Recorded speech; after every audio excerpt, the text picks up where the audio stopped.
Hi everyone, and thanks for tuning in to the August edition of Melting Pot's Feature Artist. We're here with songwriter Brad Ellis, better known as the Hunter Express. Thanks for joining us. Thanks, Josh. Pleasure. Now, you released your EP Bluestone Lane last year, and you've got a new album due out quite soon. Yeah, that's right. I kind of jumped straight back into the writing process after releasing the EP. Yep. And thought, kind of, why wait? And just wrote over a period of about 4 months, and then went in and recorded in April this year. Perfect. No lack of material then. I feel like I'm in a creative space at the moment. Perfect. A close friend said,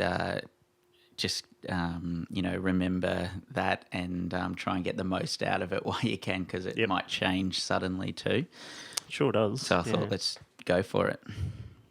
And the results so far speaking for themselves on the record? I'm really happy with it. It's a little different to the EP. There's elements of kind of current modern sounds and that, but it also kind of draws on folk and country and those elements too. So, which is sort of the background of where you've kind of come from. Exactly, yeah. That's right. Interestingly, you've recorded in an analog format onto tape. We've done that again. Yep. Yeah. What inspired that idea, and how did you find the process of recording that way? I think for myself, I did quite a lot of research in what kind of a sound I actually wanted to achieve, and I'd spent a little bit of time before that, working at home or in other studios where I felt like it wasn't truly capturing exactly what I was wanting to achieve. Gotcha. And so, I kind of set out then to find that studio, and they happen to have some great gear, and that's kind of definitely contributed to the overall sound, as well as the musicians that have been involved too. It's interesting, like with all the technology we've got available, you can still get such a distinct, different sound by going analog like that. Yeah. We just haven't been able to replicate it digitally, have we? I'm not sure. I just feel for me that at the moment what I'm trying to create, that's the best way that I can create it. You've got a young family at home. Yes. How is it mixing music and fatherhood and having those responsibilities at home as well? It's kind of like nothing stops. And even if I still have to kind of listen to mixes or whatever, the kids are still running around. And so it's kind of, it keeps everything real, which is good. But at the same time as well, I'll often find myself working quite late at night when they're sleeping, because that's kind of the only moment I can sometimes get. Yep. Understandable. Do they think their dad's famous?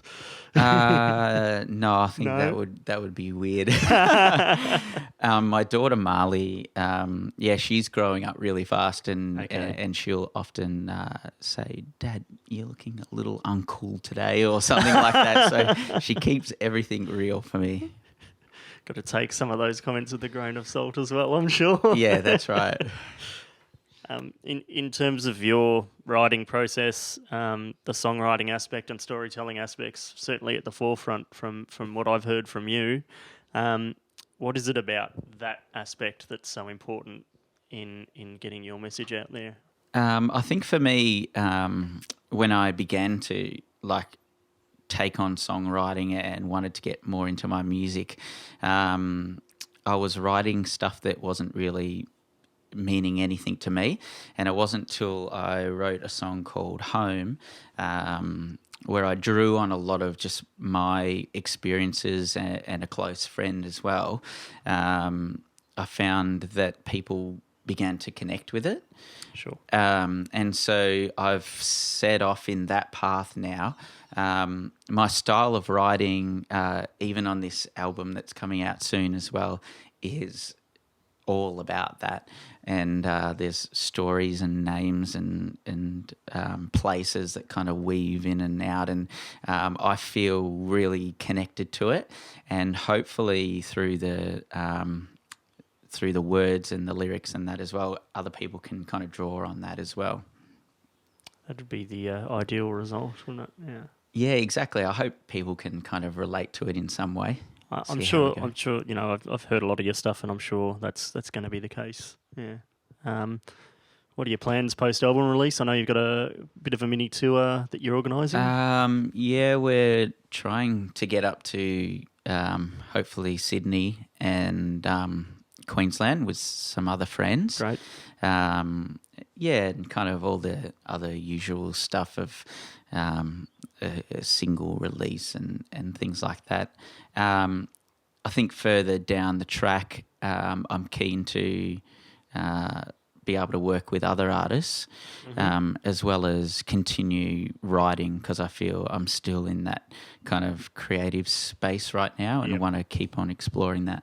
Use the momentum while it's there. Yeah. Great.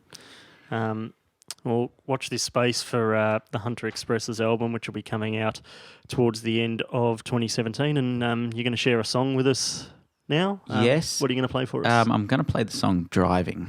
Driving, off the new album? That's correct, yeah. Great. All right. Thanks, Brad. Pleasure Thanks, to Josh. see you. And I'm sure it'll be a pleasure for you guys to hear Driving. Thank you.